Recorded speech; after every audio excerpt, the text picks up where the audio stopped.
नमस्कार मंडळी, मी रोहन रामटेके, आम आदमी पार्टीतर्फे प्रभाग क्रमांक 28 जुना उमरसाळा येथून नगरसेवक उमेदवारी करता उभा आहे.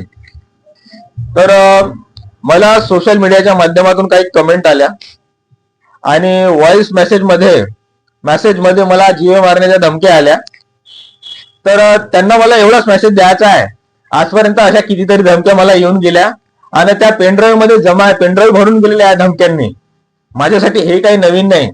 पण तुम्ही जे म्हटलं आता का इलेक्शन मध्ये उभा राहिला म्हणून तुला मारून टाकणार, तर मी या गोष्टीला भिणारा व्यक्ती नाही. आजपर्यंत तुम्ही कितीतरी प्रयत्न केले माझ्यासाठी, माझ्यावर खोटे गुन्हे दाखल करून, आरोप करून, मला धमक्या देऊन सगळे तर प्रयत्न केले, तरी का बरं ह्या गोष्टी करता? माझ्यावर या गोष्टीचा काहीही फरक पडणार नाही.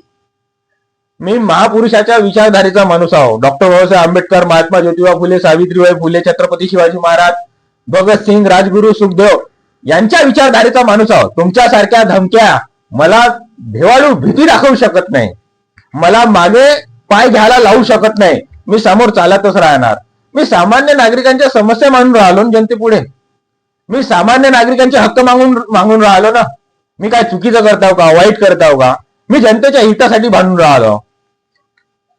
मी सत्य मांडतो, सत्य बोलतो आणि डायरेक्ट बोलतो. त्या गोष्टीची तुम्हाला भीती वाटून राहिली.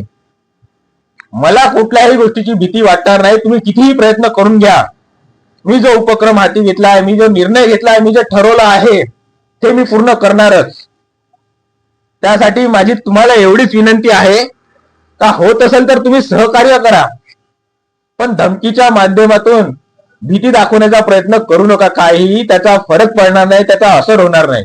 मी रोज जीव मुठीत घेऊन चालतो. धन्यवाद.